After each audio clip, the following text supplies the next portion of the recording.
আসসালামু আলাইকুম প্রিয় শিক্ষার্থীরা, আমরা এই পর্বে কথা বলবো নবম অধ্যায়ের এমসিকিউ সমাধানের টাইপ 5 নিয়ে। তো টাইপ 5 এর শিরোনাম হলো প্রশমন বিক্রিয়া ও তার গুরুত্ব, অর্থাৎ প্রশমন বিক্রিয়া কেন্দ্রিক যে এমসিকিউ প্রশ্নগুলো বিভিন্ন বোর্ডে এসেছে, সামনের পরীক্ষাগুলোতে আসতে পারে, এই টাইপের প্রশ্নগুলোকে আমরা এই পর্বে আলোচনা করব বা এই টাইপের কোশ্চেনগুলো আমরা এখন কথা বলবো এগুলো নিয়ে। ওকে, তো চলো আমরা আমাদের ধারাবাহিকভাবে প্রশ্ন উত্তরে চলে যাই। আচ্ছা, তো খেয়াল করো আমাদের আমাদের প্রথম প্রশ্ন এই পর্বের। এখানে আমরা চিত্র এ তে দেখতে পাচ্ছি সোডিয়াম হাইড্রোক্সাইডের 100 ml আর সালফিউরিক অ্যাসিডেরও 100 ml। চিত্র এ তে সোডিয়াম হাইড্রোক্সাইড, চিত্র বি তে সালফিউরিক অ্যাসিড, উভয়ের আয়তন সমান। এবারে বলছে যে এ ও বি পাত্রের দ্রবণ একত্রে মিশ্রিত করলে দ্রবণটি কিরূপ হবে। এই টাইপের প্রশ্নের ক্ষেত্রে তোমরা লজিক অ্যাপ্লাই করবা। এখানে যে সবগুলো একদম পুরোপুরিভাবে ম্যাথ সলভ করতে হবে এমনটা না। আসলে আমরা একটু লজিকটা কীভাবে অ্যাপ্লাই করতে সেটা দেখি। ওকে, তো দেখো এরকম লেখা যায় কি না যে সোডিয়াম হাইড্রোক্সাইডের 2 mole plus sulphuric acid H2SO4 sulphuric acid বিক্রিয়া করে কি উৎপন্ন করতেছে? বিক্রিয়া করে উৎপন্ন করতেছে সোডিয়াম সালফেট Na2SO4 প্লাস 2 অণু পানি। এই যে বিক্রিয়াটা আমরা এরকমভাবে আমরা কমপ্লিট করতে পারি। এবার সবথেকে গুরুত্বপূর্ণ যেটা, সেটা হচ্ছে মোল সংখ্যার দিকে একটু ফলো করো। তো এখানে আছে 2 মোল, তার মানে এটার আয়তন কত হবে? 2 × 22.4। আচ্ছা, এটার আয়তন কত হবে? অনলি 22.4। তো এটা আছে কিন্তু লিটারে, 22.4টা আছে লিটারে। এখন যদি আমরা মিলিলিটারে কনভার্ট করতে চাই তাহলে কি করতে হবে? লিটার থেকে মিলিলিটার যেতে হলে কী করতে হয়? 1000 গুণ করতে হয়। তাহলে তুমি এটার সাথে 1000 গুণ দাও। আচ্ছা, ফাইন, হয়ে গেল। তো আসলে আমরা এখন এই সংখ্যাটা একটু চিন্তা করি, যেখান থেকে অ্যান্সারটা কত আসতে পারে। তাহলে 2 × 22.4 × 1000। তাহলে এখান থেকে আমরা পাচ্ছি ধরো 44800 আর 22.4 × 1000। ফাইন, তাহলে এই দুইটা সংখ্যার মধ্যে আমাদের বড় সংখ্যা কোনটা? বড় সংখ্যা হচ্ছে সোডিয়াম হাইড্রোক্সাইড। ছোট সংখ্যা কোনটা? ছোট সংখ্যা হচ্ছে আমাদের সালফিউরিক অ্যাসিডের পরিমাণটা হচ্ছে ছোট সংখ্যা। আচ্ছা, এবারে আসো আমরা হিসাবটা একটু মিলাই। হিসাবটা কীভাবে মিলাতে পারি? আমরা লিখতে পারি এখানে এভাবে যে এত ml সোডিয়াম হাইড্রোক্সাইডের জন্য সালফিউরিক অ্যাসিড প্রয়োজন কত? এই যে সালফিউরিক অ্যাসিড প্রয়োজন হচ্ছে এতটুকু। অতএব 1-এর জন্য কত হবে আর 100-র জন্য কত হবে? তাহলে 100-র জন্য কত পাবো বলো তো? তাহলে 100 × ওকে, তো দেখো এখান থেকে আমরা একটা অ্যান্সার, সঠিকভাবে অ্যান্সার বের করে ট্রাই করি। × 100 ভাগ 44,850। তাহলে এখান থেকে অ্যান্সার কত আসতেছে? এখান থেকে আমরা ফাইনাল অ্যান্সার পাচ্ছি 50 ml। তাহলে সহজ হিসেবে বুঝি আমি যে আমার 100 ml, খেয়াল করো, 100 ml সোডিয়াম হাইড্রোক্সাইডের জন্য আমার সালফিউরিক অ্যাসিড প্রয়োজন কতটুকু? 50 বা 50 ml। এটুকু তো আমরা এখান থেকে ম্যাথ করে আমরা প্রপারলি ক্লিয়ার হয়ে যেতেই পারলাম যে হ্যাঁ, 100 ml এর জন্য আমার 50 ml সালফিউরিক অ্যাসিড প্রয়োজন। এবারে চলো আমরা প্রশ্নে যাই। প্রশ্ন কতটুকু দিচ্ছে? Sulphuric acid 100 ml। তাহলে সালফিউরিক অ্যাসিড যা প্রয়োজন তার থেকে এখানে বেশি আছে না? আমার দরকার 50 ml, বাট এখানে দেওয়া হচ্ছে 100 ml। তো এখানে মিশ্রণের প্রকৃতিটা কীরকম হবে? অম্লীয় বা অ্যাসিডীয়। তার মানে আমাদের ৭৬ নম্বর প্রশ্নের সঠিক অ্যান্সার হচ্ছে খ নাম্বার। ওকে, আমরা যাচ্ছি আমাদের পরবর্তী প্রশ্নগুলোতে। দেখো পরবর্তী প্রশ্ন কি বলতেছে যে অ্যান্টাসিডে কোন যৌগটি থাকে? অ্যান্টাসিড ট্যাবলেটে কোন যৌগটি থাকে? অ্যান্টাসিড ট্যাবলেটে কি থাকে? অ্যান্টাসিড ট্যাবলেটে থাকে ম্যাগনেসিয়াম হাইড্রোক্সাইড। অ্যান্টাসিড ট্যাবলেটে থাকে ম্যাগনেসিয়াম হাইড্রোক্সাইড। তো দেখো আমরা যাচ্ছি এর পরবর্তী অংশে। খেয়াল করো পরবর্তী অংশে কি বলতেছে, নিচের কোনটি অম্লীয় মূলক? তো এইটার সঠিক অ্যান্সারটা হবে আমাদের ঘ নাম্বারটা, ফসফেট মূলক। আচ্ছা, অম্লীয় মূলক কাকে বলে? খেয়াল করো, যে কোনো অ্যাসিডের ঋণাত্মক মূলককে বলা হয় অম্লীয় মূলক। কারণ আমরা যখন লবণ তৈরি করি এই লবণের ঋণাত্মক মূলকটা গিয়ে, মানে এই লবণ যে তৈরি হয় এই লবণের ঋণাত্মক মূলকটা অ্যাসিড থেকে আসে, বিধায় সেই মূলকটাকে আমরা অম্লীয় মূলক বলি। এখন ধরো ফসফরিক অ্যাসিডের সাথে যদি আমরা ধরো ক্যালসিয়াম হাইড্রোক্সাইডের বিক্রিয়া ঘটাই, phosphoric acid plus calcium hydroxide, এই বিক্রিয়ার ফলে কি উৎপন্ন হবে? এই বিক্রিয়ার ফলে উৎপন্ন হবে ক্যালসিয়াম ফসফেট। সো Ca3 দেন PO4 2। এই যে ক্যালসিয়াম ফসফেট লবণটা আমি তৈরি করলাম, এই লবণের ঋণাত্মক মূলক আসছে কোন জায়গা থেকে? অ্যাসিড থেকে। ফলে আমরা এটাকে কি মূলক বলতে পারবো? এটাকে আমরা অম্লীয় মূলক বলতে পারবো। তো যেহেতু প্রশ্নে আমাদেরকে অম্লীয় মূলকের কথা বলছে, এজন্য সঠিক অ্যান্সারটা হবে PO4 3-। আচ্ছা, গেল এটা। যাচ্ছি আমরা এর পরবর্তী প্রশ্নে। দেখো কি বলছে যে কোনটি পেটে অ্যাসিডিটির আচ্ছা, অ্যাসিডিটির বা পেটে অ্যাসিডের সমস্যা দূর করে। এটা সঠিক আনসার কি হবে? ম্যাগনেসিয়াম হাইড্রোক্সাইড ও অ্যালুমিনিয়াম হাইড্রোক্সাইডের মিশ্রণ, যেটাকে আমরা কিনা অ্যান্টাসিড ট্যাবলেট নামে চিনি। এই যে দেখো, ম্যাগনেসিয়াম হাইড্রোক্সাইড ও অ্যালুমিনিয়াম হাইড্রোক্সাইডের মিশ্রণ পেটে অ্যাসিডের সমস্যা দূর করতে পারবে। আমরা জানি আমাদের পাকস্থলীতে কি করে, খাদ্য হজমের জন্য অতিরিক্ত পরিমাণে হাইড্রোক্লোরিক অ্যাসিড নিঃসৃত হয়। মানে হাইড্রোক্লোরিক অ্যাসিড নিঃসৃত হয় নর্মাল, বাট খাবার দাবার যদি অনেকক্ষণ গ্রহণ না করি তখন এই সমস্যার সৃষ্টি হতে পারে। আচ্ছা, পাকস্থলীতে অ্যাসিড প্রশমিত করার জন্য কোনটি ব্যবহার করা হয়? পাকস্থলীতে অ্যাসিড প্রশমিত করার জন্য আমরা ব্যবহার করতে পারি কিন্তু ম্যাগনেসিয়াম হাইড্রোক্সাইড, যেটা কিনা অ্যান্টাসিড ট্যাবলেটেরই একটা উপাদান। ওকে, গেল এটা। এবার তো চলো আমাদের পরবর্তী অংশের প্রশ্নগুলো নিয়ে আমরা কথা বলি। ওকে, সো পরবর্তী প্রশ্ন দেখো এখানে কি বলতেছে আমাদেরকে। আচ্ছা, বলতেছে যে 81 নম্বর প্রশ্ন, কোনটি এনজাইমের ক্রিয়াকে ত্বরান্বিত করে? অর্থাৎ আমাদের পাকস্থলীতে যে বিভিন্ন এনজাইম থাকে, খাদ্য পরিপাকে সহায়তাকারী যে এনজাইম থাকে, এই এনজাইমের ক্রিয়াকে ত্বরান্বিত করে কে? Carbonic acid. কার্বনিক অ্যাসিড এনজাইমের ক্রিয়াকে ত্বরান্বিত করে, যার কারণে আমরা কোমল পানীয় যে গ্রহণ করি সেখানে কার্বনিক অ্যাসিড থাকে। এই কোমল পানীয় খেলে আমরা বলি না যে হ্যাঁ এটা খাও, এটা খেলে অনেক ভালো লাগবে, খাবারটা তাড়াতাড়ি হজম হবে। বেসিক্যালি এই কিন্তু হজম করবে না, বাট যারা হজমে সহায়তা করবে, যেই সকল এনজাইম, এদেরকে সহায়তা করবে কে? এই কার্বনিক অ্যাসিড। আচ্ছা, এবারে আসো আমরা নেক্সট অংশে যাচ্ছি। কি বলতেছে যে পাকস্থলীতে অ্যাসিড প্রশমিত হতে ব্যবহৃত হয়। পাকস্থলীতে আমরা যে অ্যাসিডটা তৈরি হয়, এই অ্যাসিড প্রশমিত করতে আমরা কি ব্যবহার করি? First of all magnesium hydroxide, হ্যাঁ এটা সত্য। 2 নম্বর ক্যালসিয়াম কার্বনেট, এটা মিথ্যা, এটা আসলে গ্রহণ করা হয় না। সোডিয়াম হাইড্রোজেন কার্বনেট, এটাও গ্রহণ করা হয় না। তো এখান থেকে আমরা দেখো, আমরা 1 নম্বর অপশনটা পাচ্ছি ক নাম্বার, তার মানে আমাদের এখানে সঠিক অ্যান্সারটা হচ্ছে ক নাম্বার। আমাদের ম্যাগনেসিয়াম হাইড্রোক্সাইড কি করে? পাকস্থলীতে অ্যাসিডকে প্রশমিত করতে সহায়তা করে। আচ্ছা, এবার যাচ্ছি এর পরবর্তী অংশে। দেখো নেক্সট প্রশ্ন কি বলতেছে যে দাঁতের এনামেলে কোন ধরনের যৌগ থাকে? দাঁতের এনামেল এ কোন ধরনের যৌগ থাকে? এটা সঠিক অ্যান্সার হচ্ছে ক্যালসিয়াম টাইপের যৌগ আমরা দাঁতের এনামেলের মধ্যে দেখতে পাই। ওকে, গেল এটা। পরবর্তী অংশে নিচের কোনটি হজমে সহায়তা করে? এখানে কোনটি হজমে সহায়তা করে? কি হবে অ্যান্সার? Hydrochloric acid. কোথায় পাওয়া যায়? পাকস্থলী থেকে অটোমেটিক্যালি নিঃসৃত হতে থাকে হাইড্রোক্লোরিক অ্যাসিড। আচ্ছা, নেক্সট প্রশ্ন দেখো কি বলতেছে এখানে, যে কোন যৌগটির জলীয় দ্রবণের পিএইচ এর মান 7-এর উপরে? 7-এর উপরে। তো এখান থেকে ক্লু হচ্ছে 7-এর উপরে, তার মানে কি বলতো, এটা কিরকম হতে, মানে যৌগটা কিরকম হতে হবে? ক্ষারীয় যৌগ হতে হবে, কারণ 7-এর নিচে হলে তো তখন সেটাকে অম্লীয় বলবো আমরা। তো আসলে আমরা বাদ দেই, কার্বন ডাইঅক্সাইডের মধ্যে অম্লীয় ভাব রয়েছে, কেননা কার্বন ডাইঅক্সাইড পানির সাথে বিক্রিয়া করে কার্বনিক অ্যাসিড তৈরি করতে পারে, H2CO3 তৈরি করতে পারে। তো যেহেতু এই যে একটা অ্যাসিড, এটা কখনোই 7-এর উপরে যাবে না। Carbon monoxide same, hydrogen fluoride একটা তীব্র অ্যাসিড, এটা তো আরও কমে যাবে। তাহলে অনলি অপশন কে? Sodium carbonate. এইটাই হচ্ছে আমাদের ঘ নাম্বার অ্যান্সার। এবার চলো এটাকে একটা ক্রস চেক দিয়ে আমরা একটু দেখে নিই যে কেন আমরা সোডিয়াম কার্বনেটকে অ্যান্সার হিসেবে নিলাম। তো দেখো, সোডিয়াম কার্বনেট,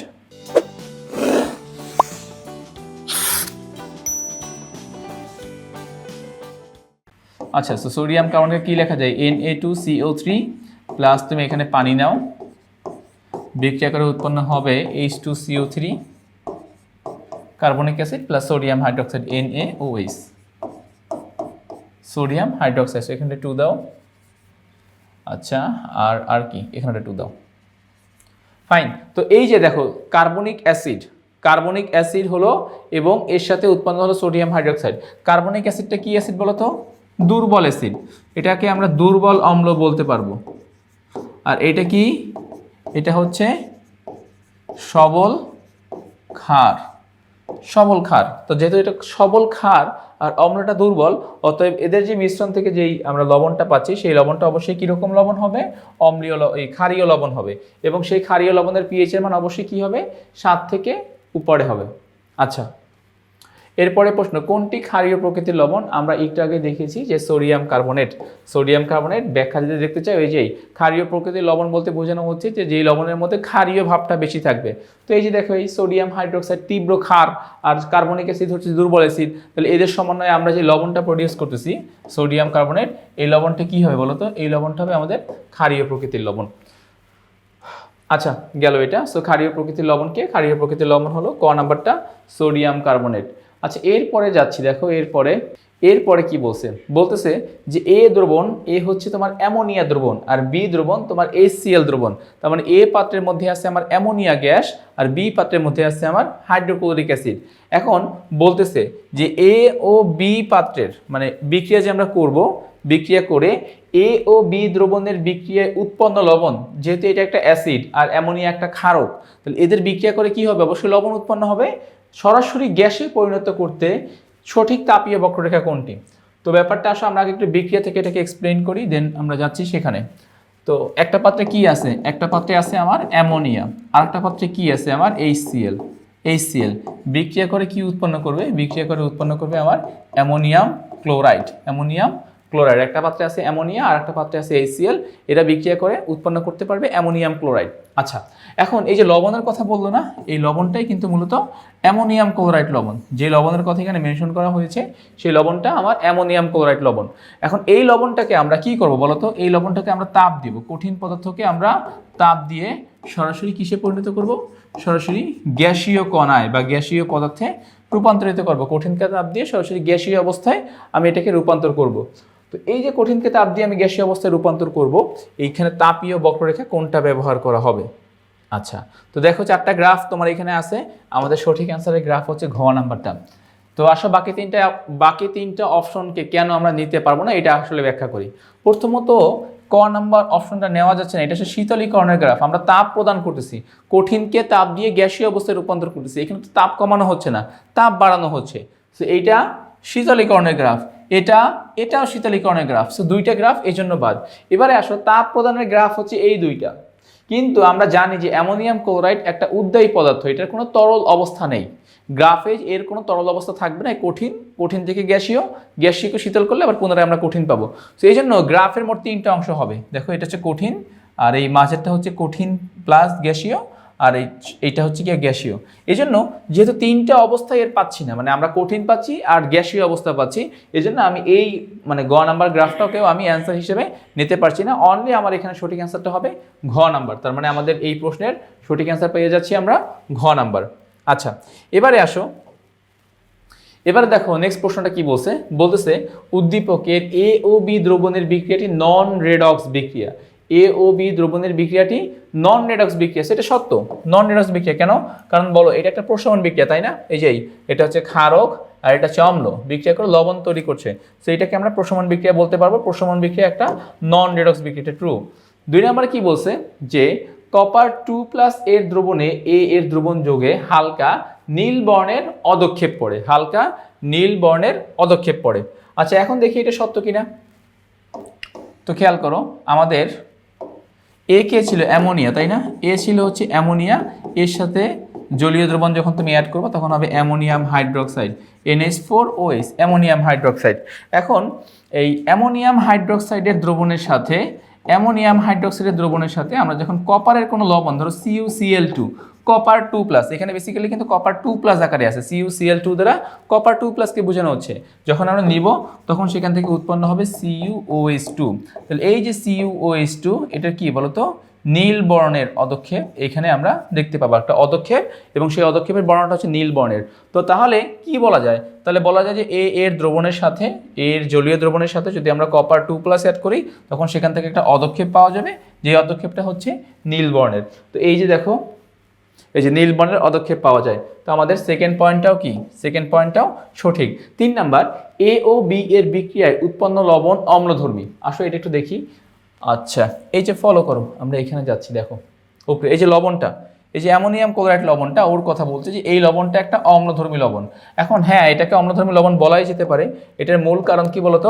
এইটা একটা দুর্বল ক্ষার। দেখো এটাকে কি বলা যাবে? এটাকে বলা যাবে এটা একটা দুর্বল ক্ষারক, ক্ষার না। আর এটা কি একটা সবল অ্যাসিড, এটা একটা সবল অ্যাসিড। তাহলে অ্যাসিডটা কি বেশি সবল না? অ্যাসিডটা হচ্ছে বেশি সবল। সো দুর্বল ক্ষারক এবং সবল অ্যাসিড। তো যেহেতু অ্যাসিডটা সবল, অতএব এখান থেকে যে লবণটা তুমি পাবা সেই লবণটা কি লবণ হবে? সেই লবণটা হবে আমার অম্লধর্মী লবণ। তার মানে আমরা এখান থেকে যে লবণটা পাবো ওই লবণটাকে আমরা অম্লধর্মী লবণ হিসেবে বিবেচনা করতে পারবো। তো তাহলে কি দাঁড়ালো? আমাদের প্রথম অপশনটা সঠিক, দ্বিতীয় অপশনটা সঠিক, আর লবণ অম্লধর্মী বলছে তৃতীয় অপশনটা সঠিক, অতএব ফাইনাল অ্যান্সারটা হচ্ছে এদের ঘ নাম্বার। তো আমরা এই 88 নাম্বার প্রশ্নের অ্যান্সারটা ব্যাখ্যা করে দিলাম তোমাদের জন্য। আচ্ছা, এবারে আসো পরবর্তী প্রশ্ন কি বলছে দেখো, বলতেছে যে কোন বিক্রিয়া থেকে নিরপেক্ষ লবণ পাওয়া যাবে। নিরপেক্ষ লবণ পাওয়ার শর্ত হচ্ছে দুইটা, আইদার তোমার অ্যাসিড এবং ক্ষার উভয় তীব্র হতে হবে অথবা উভয় মৃদু হতে হবে, উভয় তীব্র অথবা উভয় মৃদু। যদি এরকমটা হয় তখন আমরা সেখান থেকে নিরপেক্ষ প্রকৃতির লবণ পাবো। এখন দেখো তো এখানে এরকম কি আছে, এখানে অপশন ক নাম্বারটাই আছে অনলি। কেন? এইটা আমার দুর্বল অ্যাসিড, এইটা আমার দুর্বল অ্যাসিড, এইটা আমার দুর্বল ক্ষার, অনলি ক্যালসিয়াম হাইড্রোক্সাইড এবং HCl, এখানে দুইটাই সবল। তার মানে এখান থেকে যে লবণটা পাবা, কি লবণ পাবো আমরা? Calcium chloride, CaCl2 calcium chloride লবণ আমরা পাবো। এই লবণটা হবে আমাদের নিরপেক্ষ প্রকৃতির লবণ, যেহেতু কারণ দুইটাই তীব্র এবং ক্ষার, অ্যাসিড এবং ক্ষার দুইটাই তীব্র। আচ্ছা, যাচ্ছি পরবর্তী প্রশ্নে কি বলতেছে দেখো, অ্যামোনিয়াম হাইড্রোক্সাইড ও সালফিউরিক অ্যাসিডের বিক্রিয়া। তাহলে অ্যামোনিয়াম হাইড্রোক্সাইড একটা ক্ষারক, অ্যামোনিয়াম হাইড্রোক্সাইড একটা ক্ষার, আর সালফিউরিক অ্যাসিড হচ্ছে একটা তীব্র অ্যাসিড, একটা হচ্ছে দুর্বল ক্ষার, একটা হচ্ছে তীব্র অ্যাসিড। এখন বলতেছে এটি একটি প্রশমন বিক্রিয়া, ইয়েস, ক্ষার এবং অম্ল বিক্রিয়া করে লবণ পানি তৈরি করবে, এটা একটা প্রশমন বিক্রিয়া। এর থেকে সাদা দানাদার পদার্থ উৎপন্ন হয়, এটাও সত্য। দেখো এই বিক্রিয়া থেকে আমরা যে অ্যামোনিয়াম সালফেট তৈরি করতে পারবো, এই বিক্রিয়া থেকে আমরা যে অ্যামোনিয়াম সালফেট তৈরি করতে পারবো, এই অ্যামোনিয়াম সালফেট একটা সাদা দানাদার পদার্থ। আর 3 নাম্বার বলতেছে যে এই যে বিক্রিয়া হতে প্রাপ্ত উৎপাদের জলীয় দ্রবণের মান 7 এর কম। আচ্ছা, এবার আসলে জিনিসটা একটু বুঝি। আমাদের সালফিউরিক অ্যাসিড কি একটা তীব্র অ্যাসিড, অ্যামোনিয়াম হাইড্রোক্সাইড একটা দুর্বল ক্ষার। তো এই যে তীব্র অ্যাসিড এবং দুর্বল ক্ষারের যেই বিক্রিয়া, এখান থেকে যে লবণটা উৎপন্ন হবে, এই লবণটা কোন প্রকৃতির হবে বলতো? এই লবণটা হবে আমাদের অম্লীয় প্রকৃতির। কেন? কারণ এখানে অম্ল বা অ্যাসিডটা তীব্র অনেক, অ্যাসিডটা অনেক তীব্র বিধায় আমাদের লবণটা হবে অম্লীয় প্রকৃতির। যেহেতু বলছে অম্লীয় প্রকৃতির, তার মানে এর পিএইচ এর মান কি 7 থেকে কম হবে, তো এইটাই তো স্বাভাবিক। তার মানে আমাদের এখান থেকে 3 নাম্বার পয়েন্টটাও সঠিক। তাহলে আমরা 1 2 3 তিনটা পয়েন্টই সঠিক পাচ্ছি। এবার দেখি আমাদের, তাহলে অপশন অবশ্যই ঘ হবে, এটা বুঝতেই পারতেছো যে আমাদের এখান থেকে আমরা অপশন ঘ কে নিব। এই যে আমাদের দেখো এই যে প্রশ্নের এই যে কোনটি সঠিক, সঠিক হচ্ছে ঘ নাম্বারটা। আমরা একটু আগে যে 3টা অপশন পেলাম, এই 3টা অপশন থেকে সঠিক অ্যান্সার পাচ্ছি আমরা ঘ নাম্বারটা। তার মানে এখানে সঠিক অ্যান্সার হবে ঘ নাম্বার। ওকে, সো আমি আশা করছি তোমরা এইটুকু অংশ প্রপারলি বুঝতে পেরেছো। আমাদের এই পর্বের মধ্যে প্রশমন বিক্রিয়া এবং প্রশমন বিক্রিয়ার গুরুত্ব রিলেটেড যে MCQ গুলো ছিল সেগুলো আলোচনা করা হলো। তো আজ এই পর্যন্তই, নতুন পর্বে আবার তোমাদের সাথে দেখা হবে।